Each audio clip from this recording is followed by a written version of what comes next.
To leap from an aircraft with only the thinnest film of nylon to break the fall requires unique courage. The airborne soldier must not only overcome the unnatural act of the jump, but also be prepared to fight once on the ground.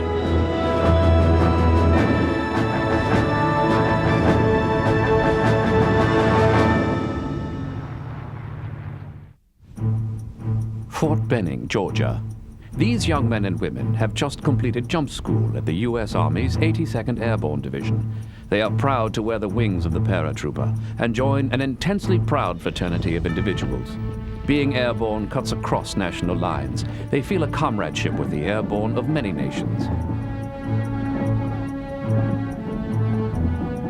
There hasn't been a strategically significant parachute assault for more than half a century. Yet the very name airborne still evokes awe in the military world, and for good reason. Airborne designated soldiers are the best trained forces available to any army. The essence of their training makes them the best. It is very intensive and demanding, both physically and psychologically. Paratroops must learn split-second timing. Teamwork is critical. The physical act of dropping hundreds of feet through the sky and then fighting an enemy demands stamina. Because airborne forces are designed to operate independently behind enemy lines, the individuals must learn to be resilient and self-reliant. There are no long logistical trains of support for the airborne forces. Airborne forces know they are among the best. They have great esprit de corps. This alone gives them an edge in battle that few other combat forces can draw upon.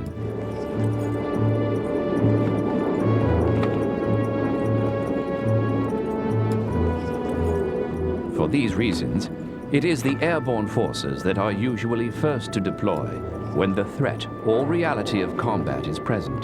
The airborne forces of the world all share this common bond. Their aim in life is to place themselves in harm's way, and they do this without hesitation. Part of their fierce pride derives from the proud and bloody history of airborne forces. Even adversaries have a respect for one another. It was certainly not always this way. In the beginning, few officers in the British, French, or American armies took the concept seriously. The first recorded parachute drop was made in February 1912 by one Albert Berry, who jumped at an American army base. No one took particular note of the occasion. Shortly thereafter, the Great War ensued. Military planners in Europe concentrated their efforts in the great slaughter of trench warfare. The modern parachute did evolve in the war. Army balloonists were able to parachute back to Earth if in danger, but initially, the Royal Flying Corps didn't issue parachutes to their pilots, lest any be tempted to literally drop out of a fight with the Germans. Yet the idea of airborne forces had taken root. The French, Italians, and Russians all dropped small teams behind enemy lines.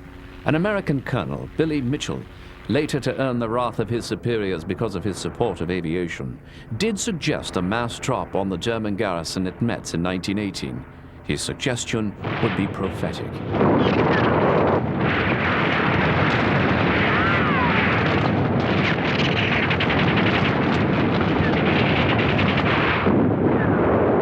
The war ended before the concept could be tested.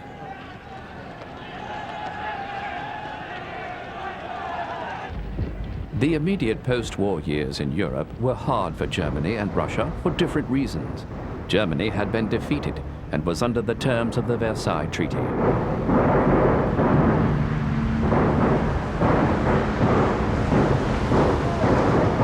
Russia had undergone a chaotic revolution leading to a communist government. New solutions to old problems on many fronts were necessary in both countries.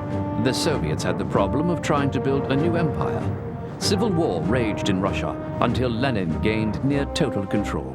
The army the communists inherited from old Imperial Russia was old-fashioned and inflexible.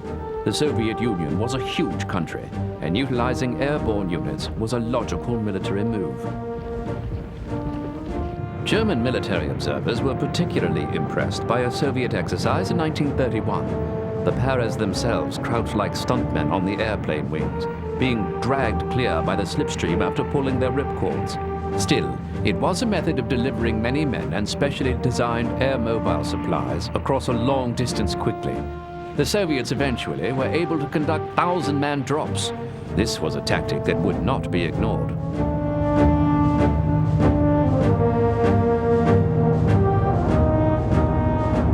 The Soviets turned to airborne forces out of necessity. The new leaders in Russia recognized their own backwardness and saw the necessity to take radical action militarily to be able to catch up with the West in terms of pure armed force. One of the new strategies adopted was the theory of deep battle. This envisioned small groups of men deployed by parachute far behind enemy lines in order to cause chaos and pave the way for the main body of troops to arrive by glider or transport aircraft. German advisors helped the Soviets and developed even more sophisticated airborne practices. With the Nazi takeover in Germany, aviation became a focal point of rearmament.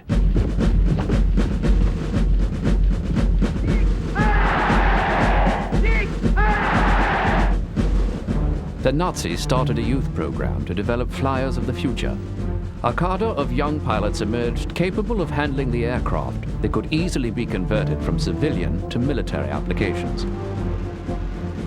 September 1939. Blitzkrieg. German forces moved rapidly to conquer Poland. No German airborne forces would parachute in these early battles. They were hardly needed in any event. But Hitler was still bluffing. He could not handle an aggressive move by the Allies in the West.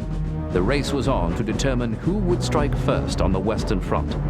The Allies moved into Norway to be ahead of the Germans. They were too late. Hitler moved more decisively using his new airborne forces. Although outnumbered 5-1, the Germans outmaneuvered the British, French, and Norwegians. The Nazis only jumped on selective targets, such as airports, but this was enough to capture the initiative. They were followed by German air mobile forces, which poured onto the seized airfields, followed by German fighters and bombers. These tightly coordinated actions would prove to become classic airborne techniques. The battlefield was extended. German air units harassed British and French moves to reinforce Norway. The Allies had not learned to deal with the fast-paced German air operations.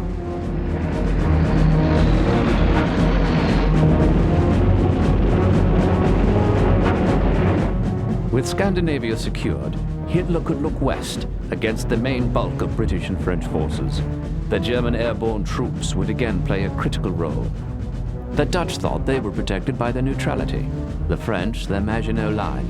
The British felt their army was better than the Germans, and the Belgians had their string of frontier forts, and their fortified strong point at Airborne at the junction of the Albert Canal and the Meuse River.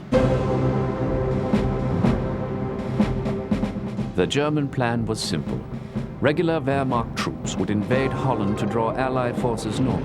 Meanwhile, German panzers would break through the Ardennes to the south, in a great pincer move that would trap the British and French. The fortress at Airborne stood in the middle and would have to be taken quickly. Again, the highly developed German airborne tactics would come into play. On the dawn of May 10th, 55 German paratroopers, carried aboard gliders, landed on the roof of the seemingly impregnable fortress. The 700 Belgian troops inside were trapped. The Germans had trained extensively for this exercise. Each man knew what was expected of him. Sappers raced among the gun emplacements to place explosive charges. Flamethrowers were brought up against others. Stukas dive-bombed the fortress, causing more damage and sowing confusion. Again, coordinated attacks proved the worth of airborne forces. German reinforcements attacked the perimeter of the fortress. The Belgians were being assaulted from within and without. Other paras attacked bridges in the vicinity. The fighting was bitter. Individual Belgians resisted valiantly, and the Germans were still thin on the ground. A determined, well-planned counterattack would have succeeded, but none came. Within 2 days, the battle was won by the Germans. The Nazi offensive against the Dutch utilized conventional forces moving across the frontier, but the main attack came from the air.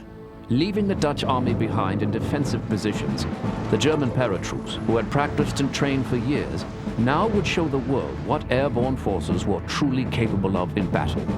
over 10,000 paras from 2 German airborne divisions would drop.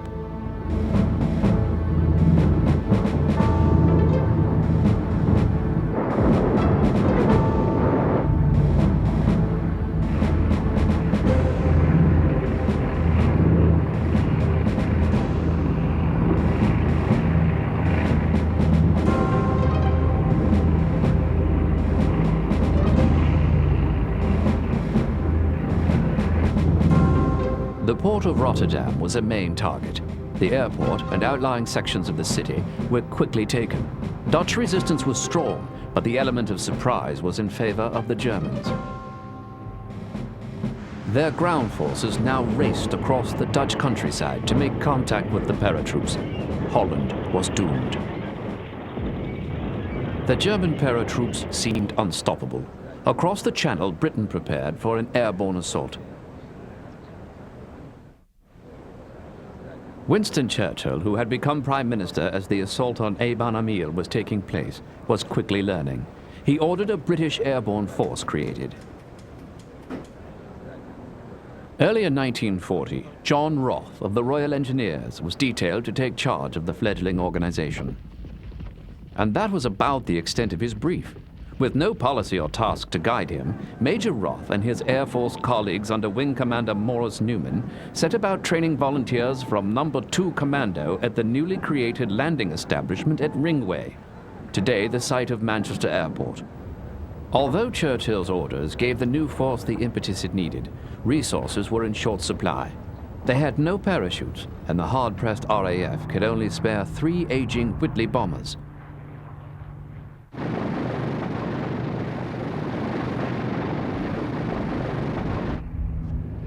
The whole operation was one of trial and error. Jumping techniques were refined to enable the paratrooper to have his chute deploy automatically with the aid of a static line as he jumped through a hole in the fuselage of the aircraft. This was a strip of canvas attached to the ripcord on the inside of the aircraft. It proved to be safer. It deployed the canopy automatically as the paratrooper left the aircraft rather than have a dispatcher pull the ripcord. It was to remain the standard technique for many years after the war. Jumping through a hole in the floor was not without its risks. If you weren't careful, you caught the parachute pack on the side of the aperture, which tilted you forward. You bashed your nose on the other side, and it was called ringing the bell. So there were a lot of people about, budding parachutists, with injuries to their noses. The type of clothing worn by the paratrooper also changed. To begin with, the paratroopers wore a bulky padded oversuit, copied from the Germans. It was soon realized that this was an impractical item of clothing once the paratroop soldier was fighting on the ground, and so the distinctive smock was developed. This was worn over the standard combat uniform and is still worn today. The paratrooper's head was protected by a helmet made of cork and rubber until replaced by a steel helmet. British paratroopers jumped without a reserve chute, and the preferred jumping altitude was approximately 500 feet. This meant that the paratrooper was only in the air and at his most vulnerable for some 7 seconds. The combination of training and parachuting was enough to weed out unsuitable volunteers. Soon the airborne forces began to attract a special kind of soldier.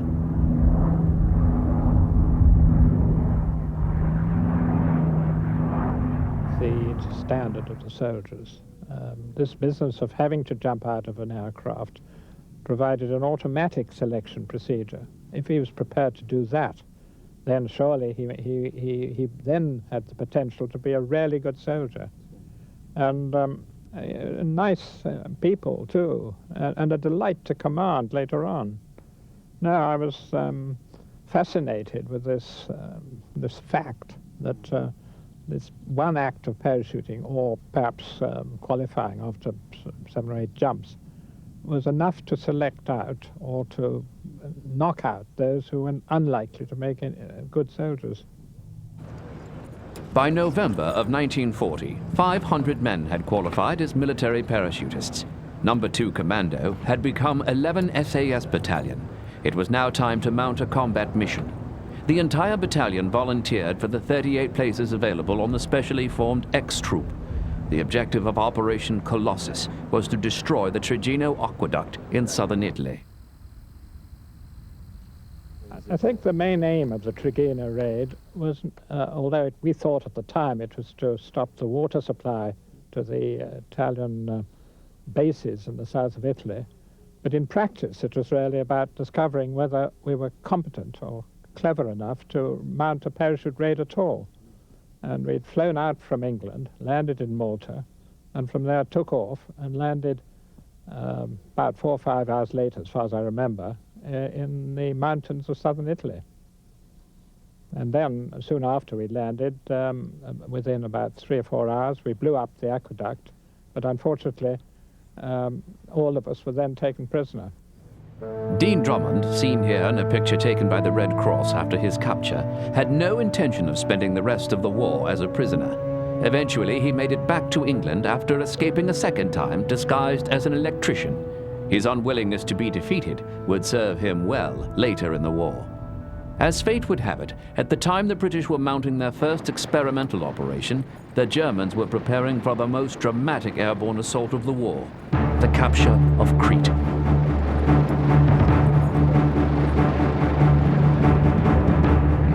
British forces had withdrawn to the island after their defeat at the hands of the Germans in Greece.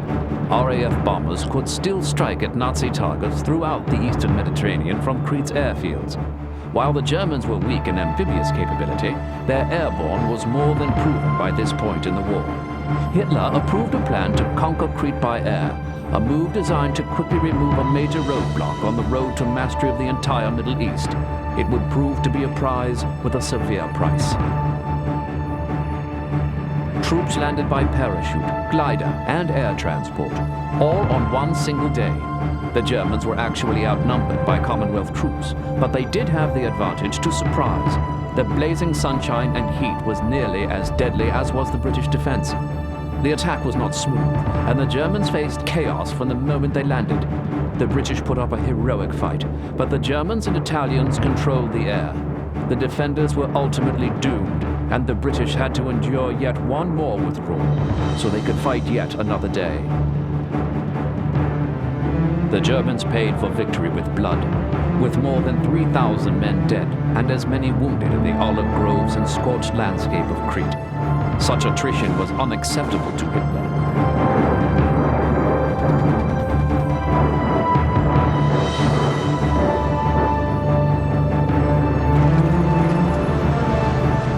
He said that he believed the days of large airborne assaults were finished and vowed not to undertake another one because the element of surprise had gone out of the shock of using parachute forces.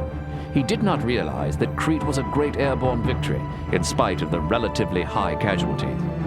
The Americans were shocked by what they considered the success of the Crete operation. They had just taken the first tentative steps towards creating an airborne force when the Germans showed how powerful massed airborne assaults could be.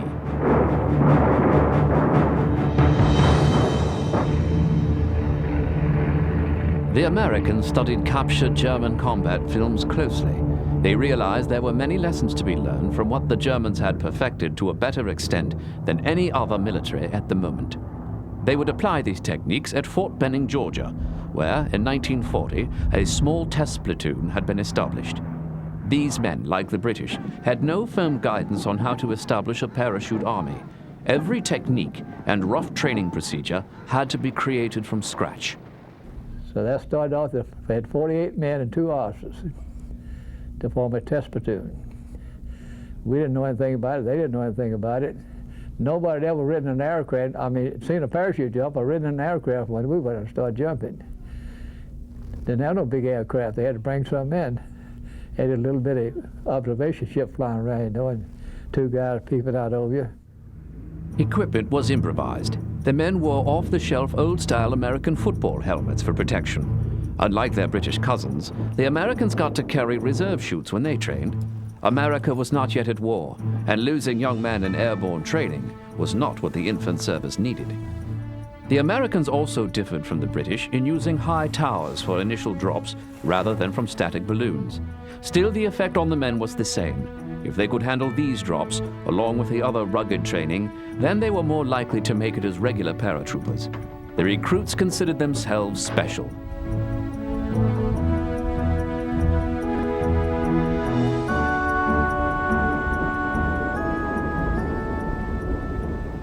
From the first day I got to Fort Benning, which was the training ground of the Airborne, I never had cause to doubt that the Airborne was 100%, because those guys are rough and tough and hard to bluff, you know. And anytime you didn't like the looks of somebody's face, you were free to try to change it. And you know, nobody would hold it against you either. You just you were your own man, and you could go as far as you wanted to go and do the things you wanted to do.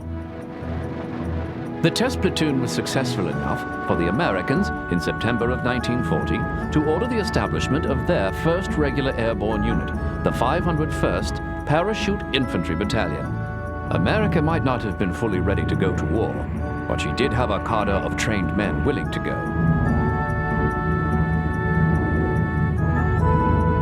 The American para's famous jump cry was adopted in these early days after one trooper was told he would be too afraid to remember his own name when making his first jump. He instead shouted the name of an Indian hero in a film popular at the time, Geronimo. The paratroopers alone could not make an effective airborne assault. They would need supplies, reinforcements, and heavy weapons. In the early 1940s, these could only be provided by the flimsy glider. The men of the glider forces were the unsung heroes of airborne operations. In these early days, the Americans didn't even give glider pilots the right to wear wings on their uniforms. The bulky and awkward British horses and American Wacos would supply the backup for the paratroops. The gliders were towed aloft typically by bombers or by C-47 Dakotas. In optimum conditions, they were released a few hundred feet from their landing zone and plunged, literally in controlled crashes, to the ground. The pilots had very little maneuvering ability, and one problem was finding enough open space to land. The urgencies of war meant some gliders were built by casket builders. Inevitably, gliders earned the nickname flying coffins.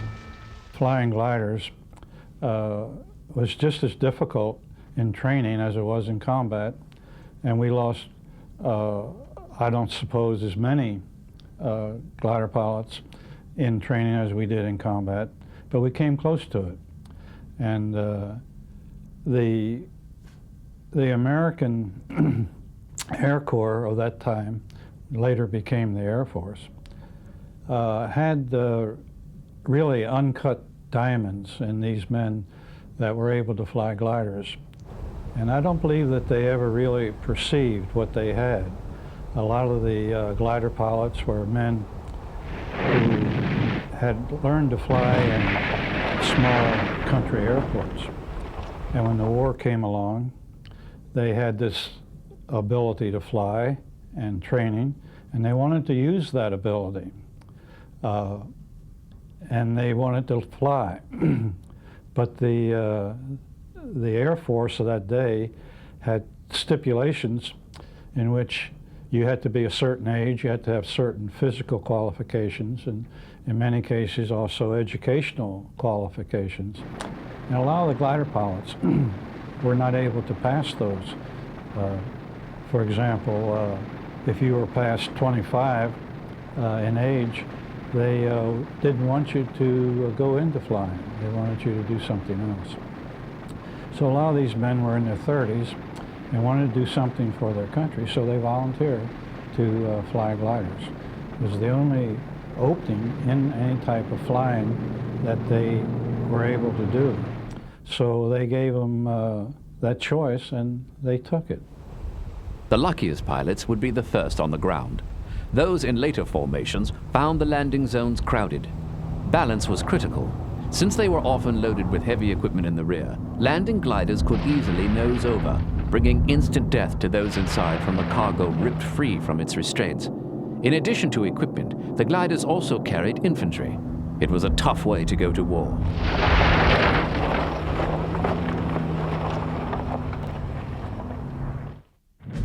Pearl Harbor meant the United States would now join the global conflict.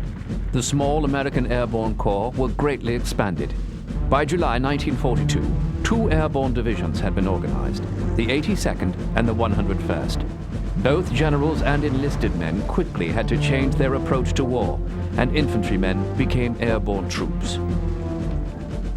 Meanwhile, in Britain, the newly formed Parachute Brigade prepared for further action. In February 1942, the recently formed C Company of the 2nd Battalion took off from their Whitley bombers and set course for the French coast. In perfect weather, they jumped over their target, Bruneval near Le Havre. The objective of Operation Biting was to capture radar equipment in a villa that the Germans had started to use to great effect against the Allied bombers. The force of nearly 200 men was divided into 5 groups, named after great British naval heroes: Nelson, Hardy, Jellicoe, Drake, and Rodney. They were accompanied by a radar expert from the RAF, who had never made an airplane flight before, much less a drop by parachute. Each group had a different objective. On clearing the drop zone, the Drake group was to capture the villa and dismantle the radar equipment. This they achieved with complete surprise. Meanwhile, the Rodney group had been detailed to contain a German unit billeted in a wood some 400 yards away. At first, the German response was slow, and the radar was almost dismantled before effective fire was returned. As the British withdrew to the beach where they were to be picked up by landing craft, they came under increasing heavy fire. It was at this critical stage that the Nelson group would be dropped some 2 miles short of the target, arrive, and with great dash, subdue the enemy strongpoints. Under an intense enemy barrage, the groups boarded the landing craft and met up with ships to take them back to England. The whole raid was a complete success, with almost the complete radar system being captured along with 2 operators.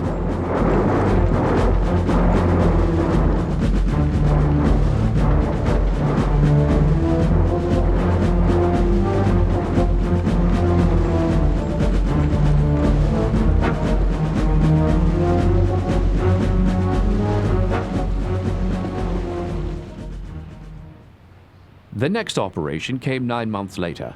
It was to be Britain's first glider operation. The operation, codenamed Freshman, was to be an assault on a heavy water production plant in Norway. The Allies were worried at this stage in the war that the Germans were making inroads towards making atomic weapons. Heavy water was a vital component to a nuclear weapons program. 3 gliders, containing 17 men each, took off with their tugs in Scotland. Only one of the tug aircraft returned. It was only after the war that the fate of the rest of the force became known. All had been murdered by the Gestapo. Trujillo, Bruneval, and Norway were all daring and unorthodox examples of the use of airborne troops. And if Bruneval was the only true successful operation, the new air arm had been given something to sharpen its claws on. In August of 1942, the Parachute Regiment was formed as part of the Army Air Corps and given its now legendary insignia, the Blue Wings. The emblem of the airborne forces, Bellerophon, astride Pegasus, was worn by all ranks. The regiment and airborne forces in general was rapidly earning a reputation as an elite corps. Recruits were volunteers from other regiments. By the time the Airborne came into existence in the 1942, the proper Airborne, when they started forming divisions, they were regarded as one of the elite units of the British Army, and along with the commandos and the Marine commandos, I always reckon that if you're going to fight a war, then you may as well be in the elite and fight with one that going to be one of the best units, and one that believed it was as good as any unit it was likely to come up against. And I think your chances of survival, although we had a dodgy way of going into battle perhaps in gliders or by parachute, once you got into battle, your chances of survival in many ways were probably better than a lot of the infantry. So yeah, I had no qualms about going into the Airborne. In fact, I was sort of eager to get there, and I got in the end of 42 when I was 17 and a half, 18 years. I think I was short of my 18th birthday then. The Airborne appealed to those who wanted to fly, even if they couldn't be pilots. For one recruit, failing one eye test only made him more determined to pass a second. They said, well, how would you like to become a parachutist? And I hadn't thought about this before. And I said, well, why not? I'll have a go. If I can't be a glider pilot, I'll be a parachutist. So 6 weeks later, I was sent to the Airborne Forces Depot at Hardwick Hall in Derbyshire. And there we had to have a medical examination to check that we were fit to be parachutists. And I thought, well, this time I'm not going to fail on the ISET. But these tests were not quite as individual as the aircrew medical examination had been, and such that we queued up for the various examinations, and one of these was to read the eye test in chart. And I thought, well, if I'm not careful, I'll be failing again, so I put my glasses on, and by an incredible feat of memory, I don't know how I did it, I memorised the eye chart from top to bottom, joined the queue without my glasses on, and when my turn came, I read it perfectly. It was assumed that I had perfect eyesight, so I passed the medical with flying colours. So that was how I got into the parachute regiment. Hardwick Hall in Derbyshire became the office depot and first stop for volunteers. The training program was extremely tough in order to weed out unsuitable candidates. The course was designed to instill an offensive spirit, as they would often be dropped into action lightly armed and facing greater numbers. It was this motivation that had seen the paratrooper overcome seemingly overpowering odds through the regiment's history. The place you went in, Hardwick Hall, we got out to Chesterfield railway station, and there was a company, a platoon of French Foreign Legionnaires, all marching off steady. The outside was a truck, so we slung all our kit in the trucks. We were about to leap into them when a horrible sergeant says, "Where do you think you're going?" "You're marching back." Because these Legionnaires are all in step where we come from different units. Well, anyway, we marched to Hardwick Hall barracks, and there's two gates, the north and the south. And once you got in there for that fortnight, wasn't allowed out off duty. So consequence being, you allocate the huts, and then you running. That's what we do every morning. You go out to PT. They used to have exercises where one platoon would go to one gate, one out the other, and when you meet, the instructors would say, set upon each other, want to see a bit of blood. And then they blow a whistle, and you go past each other, and you come back in the opposite gates. The next operation was to see the regiment perform in its classic role, landing ahead of and cooperating with ground forces.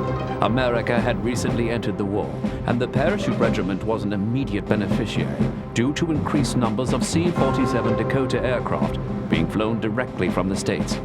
The Dakota was a major improvement over the Whitley, as the paratroopers could leave like gentlemen, through the door. Since 1941, the British had been fighting a seesaw battle for North Africa against Erwin Rommel's Afrika Korps. It had been a battle largely dominated by massed armored units, with airborne units playing no significant role. After the victory of General Montgomery at El Alamein, the tide began to turn. It would be the infusion of American forces, who had been quickly trained in the US, that would allow the final push to victory. The men were anxious to join the battle.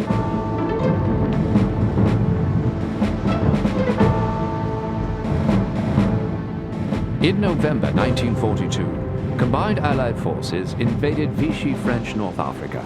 It would be the Americans, first moving against the Germans. The Yanks' inexperience in warfare would result in tragic mistakes. The first American airborne troops would fly all the way from England to Algeria. They would be in for a surprise. Everybody was gung-ho. Everybody was ready to go. There's no ifs, ands, or buts about it. We figured that we could take on the whole damn German army. And of course, at the beginning, it wasn't the German army we were taking on, it was the French. Our first casualties came from the French. And that was kind of a shock to most people. Because before we took off, you know, they had two plans, the war plan and the peace plan. And it all depended, you know, on what was what. We were going to jump at night if it was the war plan, and we were going to jump in the daylight if it was the peace plan. And this was November 8th, 1942. Well, we got the signal it was going to be the peace plan. And we were in for a rude shock, because it was sure as hell not the peace plan. It was the war plan. because the French fired on us and shot down 3 planes.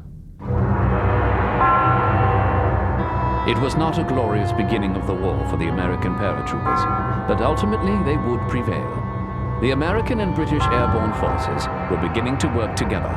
Cooperation would be critical for coordinated operations in the future. Each had much to contribute to the other.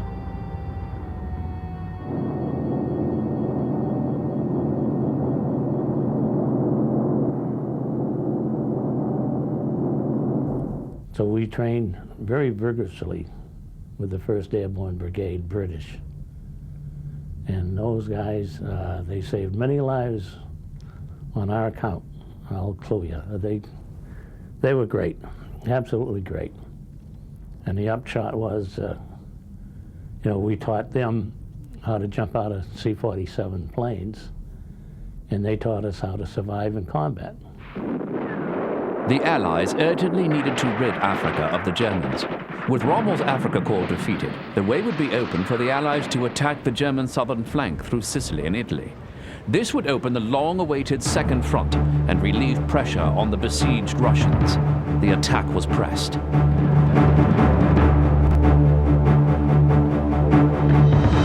The British Airborne deployed in the early stages of the campaign. The 3rd Parachute Battalion jumped into the vital airfield of Beaune between Algiers and Tunis. Coincidentally, just as the British were jumping, a German airborne unit was en route to the same airfield and had to turn back upon learning the British were already there.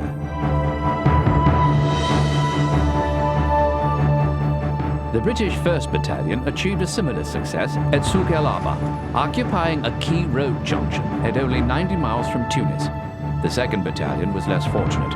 They were dropped with the objective of destroying an enemy airfield and German equipment on the ground.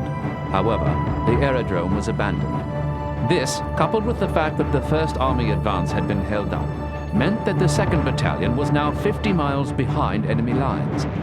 Their fighting withdrawal back to Allied lines had all the epic qualities that were to be the hallmarks of the Parachute Regiment's exploits from Bruneval to Arnhem. Lightly equipped and short of ammunition, they arrived back to relative safety, having lost 16 officers and 250 men.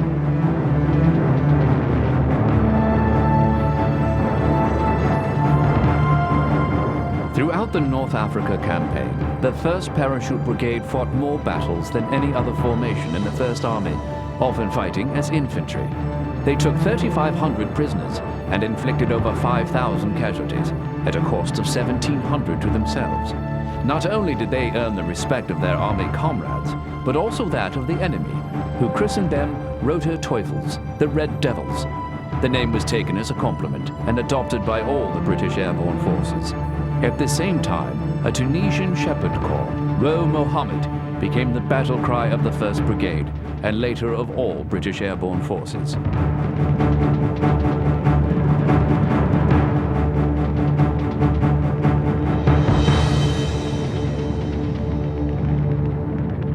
They used to say, "Woho Mohammed," and we used to do that. We'd come out these pubs and find that we were being waylaid by a huge great gang, sometimes American. We used to shout at the top of our voice, "Woho Mohammed," and airborne guys, they used to leave their girlfriends, whatever they were doing, leave other pubs, and it was a job to find a pub with beer in sometimes.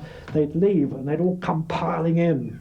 And these they never got onto it, the Americans. I never understood why they never figured it out, didn't have their own battle cry, because we used to let up this battle cry, and airborne guys had come from everywhere, and suddenly they'd find themselves swamped by airborne. And of course we used to have battle royals then. It used to go on for hours sometimes. We'd have the MPs, they'd leave us alone. They wouldn't even sort of risk getting involved because the airborne were in there.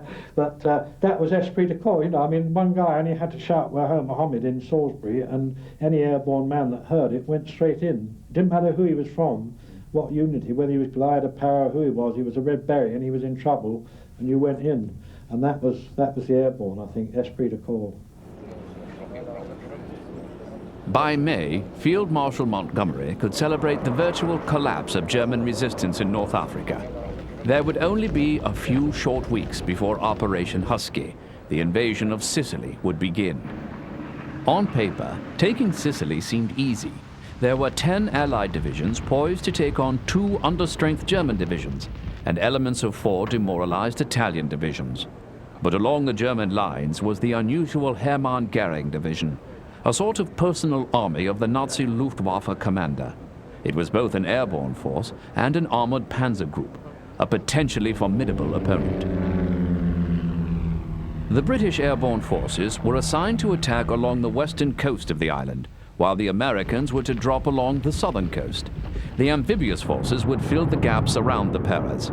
It would be the largest Allied combined paratroop glider operation to date in the war. It nearly proved to be the last. It was slated to be a nighttime operation. Planes and gliders filled with men and equipment launched into the night sky and over the invasion fleet.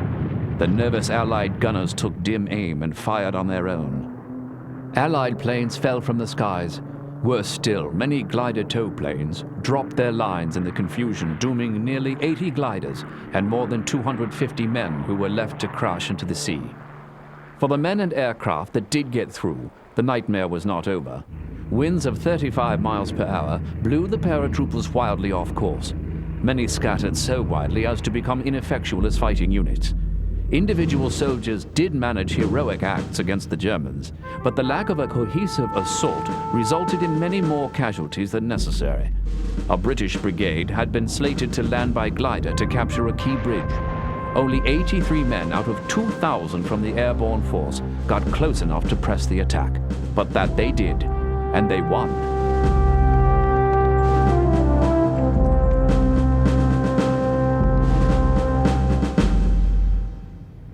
We arrived out in North Africa, that is the 2nd Brigade and the Atlantic Brigade and the divisional headquarters. And we came out and accepted, of course, and the 1st Parachute Brigade reinforced, resupplied with all the soldiers that they needed now, and they were, again, the first people to drop on the Primacole Bridge in Sicily. Unfortunately, it dropped all over the place from Etna. And I believe one airplane went on a 180-degree wrong course and landed in the middle of Africa somewhere. But mostly they did land, and there was, in fact, one company, about a company, that actually captured the bridge and held it. And that was the end of that story. But it showed how it is absolutely essential to land, if not actually on the objective, as close to it as you possibly could. This was the lesson that was completely forgotten and not undertaken at all at Arnhem. The night after the debacle of the first attack, a second wave of airborne troops was sent in. Unbelievably, these men were also attacked by Allied ships. The sky lit up like the 4th of July, like the Hudson River. I mean, traces everywhere. You see planes going down. We later learned that the final total was 23 planes into the drink, crashing into Sicily, and there's a record of about 3 planes that actually turned back to North Africa. Paratroops could at least jump from their crippled planes, but there were more than 300 casualties resulting from the mishap. In spite of these setbacks, the airborne forces that did make it into the fight were able to disrupt German communications and generally harass enemy troops rushing to reinforce beachhead defenses. This was the fog of war at its worst. Ironically, because the airborne force was so widely dispersed, the Germans didn't really know what was happening. This created confusion in the enemy's mind, because no matter where he looked, he saw, little guys, but he had no idea that this was the sum total, 3 or 4 guys. And then maybe 5 miles away, he had 3 or 4 guys. So it added, to the good that this happened, However, it didn't happen. It wasn't good for the poor bastards who got shot down. At one point, German airborne reinforcements jumped on an airfield in the midst of an Allied jump. Chaos and blood was the order of battle all through the island. Ultimately, the Allies pulled together, and the Germans withdrew. Even as the battle for Sicily was winding down, the Germans proved they were still capable of bold moves. In late July, the Italian dictator Benito Mussolini was removed from office. The embarrassment to Hitler was acute. Mussolini was held in virtual arrest by the Italian government at an alpine mountain resort.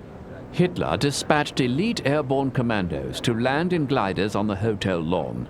They surprised the Italian guards and swept Mussolini back to temporary safety in Germany. It would be one of the boldest airborne operations of the war. The action was clearly evidence of the utility of airborne troops in hostage rescue. It was still tough going for the paratroopers. For the first time in the European war, the American airborne forces were successfully doing what strategists had hoped for, able to act as shock troops in initial fighting and then settle in as very competent infantrymen. The Sicily campaign had the effect of sorting out American command and control problems. This was sustained warfare, with the Germans fighting increasingly closer to home. Casualties were high, but the Paras were soon back in action. In September 1943, the Allies invaded the Italian mainland.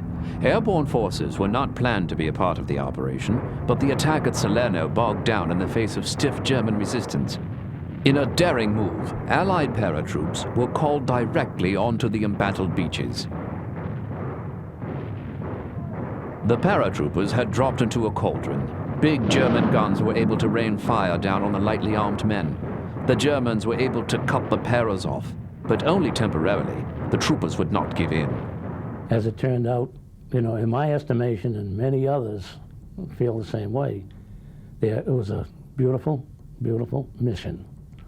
We had it all our own way. The Germans didn't know where we were, and we knew where they were at all times. So we held them up absolutely, completely for one day. They could not reinforce their beachhead. The defense of the beachhead, that is. Whereas we went down, we blew bridge. We'd see them setting up, you know, an 88 gun position. That night we'd go down there and knock it out. It was beautiful, it really was. The Americans were able to fuse their lines back together and advance on Naples. On October 1st, the city fell, much to the joy of the inhabitants. The advance through Italy began in earnest. Town after town was liberated. The ensuing winter made tough going for the airborne soldiers. Instead of planes, the Paras used mules for transport. Yet the very versatility of the airborne forces once again proved their worth in battle. Victory was not without a cost.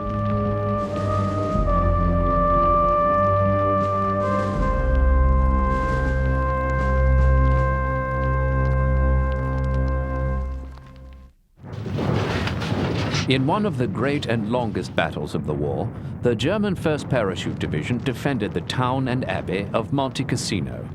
For many weeks, the Germans stubbornly fought off attacks from the Allies. The British, American, Polish Commonwealth troops simply could not break the German line. This tenacious resistance would severely disrupt the Allied drive through central Italy. Massive bombing attacks by Allied aircraft only added to the problems of the ground troops, as the rubble left from the bombardment would hamper movement by tanks and other vehicles. Monte Cassino would have to be won by men moving from wall to wall, rock to rock.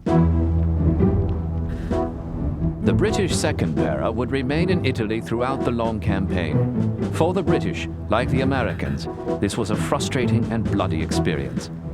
As they advanced up the mainland of Italy, they found the German destruction of bridges a major impediment to movement.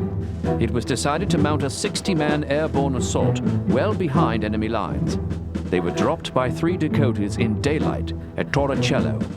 Dummies were dropped along with the men to confuse the Germans as to the real size of the operation. The small British force managed to tie up a German division for weeks. Its presence would have been invaluable at the front. In the Italian hills, the 82nd Airborne linked up with the British 8th Army. This was the last action for the 82nd in Italy. It was time for the final great push on Europe. British and American airborne forces withdrew from battlefronts to go to England and prepare for the invasion of Normandy.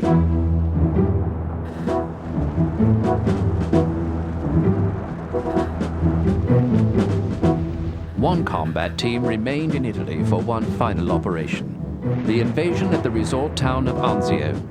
This was fighting reminiscent of the First World War. It was intense and personal combat. In some places, it was literally trench warfare. The veterans of the battle well remember the conditions. Cold, muddy, miserable, sitting ducks, which is exactly what it was. We had them looking right down our throat at all times. They were sitting up there in the Airborne Hills. Could see all our movements and everything else. And we were out on the point. There's a section called Corano. And it was a bulge in our line. We could only have one company up there at a time. And depending upon the action, we relieved them at least every 2 to 3 days. We'd rotate the 3 companies up there until that one push that they wiped out our B company. But we took it the next day. We went back up there again. But it was bloody hell, no matter how you look at it. Absolutely miserable. While the fighting dragged on in Italy, on the Eastern Front, the Soviets were deploying their airborne forces in huge, near-suicidal 10,000-man jumps against the Germans. These attacks did little to alter the strategic situation. But harassment behind the lines did tie up the Germans. Again, the value of airborne forces in well-planned tactical moves proved valuable. In the early spring of 1944, the Allied airborne forces settled in for a few days of relaxation and many weeks of hard training, preparing for the Normandy invasion. This time would be the high point of airborne power and influence in World War II, and perhaps their greatest moment in history.